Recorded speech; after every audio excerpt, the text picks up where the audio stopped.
Cease fire की deal, Trump और Netanyahu बातचीत से थमा तनाव, यूएस का दबाव, इजराइल की सहमति, क्या ईरान टकराव पर ब्रेक। नमस्कार, आगाज टाइम्स देख रहे हैं आप, मैं हूं आपके साथ पलक शर्मा। मिडिल ईस्ट में कई दिनों से बढ़ते तनाव के बीच अब एक बड़ी कूटनीतिक हलचल सामने आई है। अमेरिका की पूर्व राष्ट्रपति डोनाल्ड ट्रंप और इजराइल के प्रधानमंत्री बेंजामिन नेतन्याहू के बीच हुई अहम बातचीत के बाद सीज फायर को लेकर सहमति बनती दिख रही है। रणनीतिक जंग नहीं, कंट्रोल्ड शांति देखी गई है। जी हां, सूत्रों के मुताबिक इस पूरी बातचीत का केंद्र था एक सीज फायर फ्रेमवर्क जिसे अमेरिका ने तैयार किया और इजराइल के सामने रखा है। इस फ्रेमवर्क में साफ तौर पर दो बातें रखी गई हैं। पहला, तत्काल सैन्य कार्रवाई पर रोक और दूसरा, आगे के विवादों को कूटनीतिक रास्ते से सुलझाने की पहल।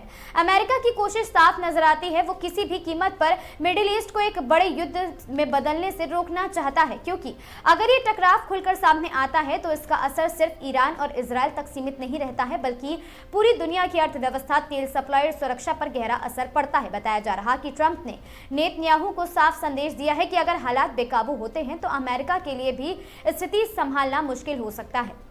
इसी बातचीत के बाद अब एक पक्ष मिडिल ग्राउंड पर सहमत हुआ है, जहां इजराइल फिलहाल सैन्य कार्रवाई को रोकने को तैयार हुआ है। वहीं अमेरिका ने भरोसा दिलाया है कि वह कूटनीतिक दबाव के जरिए ईरान को भी नियंत्रित करने की कोशिश करेगा। हालांकि ये सीज फायर पूरी तरह स्थायी नहीं है, इसे एक टेम्पररी कूलिंग पीरियड माना जा रहा है, जिसमें आगे की बातचीत के रास्ते खोले जाएंगे। विशेषज्ञ मानते हैं ये कदम सिर्फ शांति की पहल नहीं, बल्कि एक रणनीतिक चाल भी है, जहां अमेरिका क्षेत्र में अपना प्रभाव रखना चाहता है।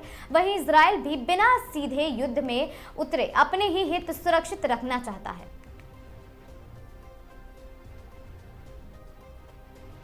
तो क्या ये सीज फायर मिडिल ईस्ट में स्थायी शांति की शुरुआत है या सिर्फ एक बड़े टकराव से पहले का विराम है? ये आने वाला वक्त ही बताएगा, लेकिन फिलहाल इतना तय है कि एक फोन कॉल ने जंग की आग को थोड़ी देर के लिए ठंडा जरूर कर दिया है।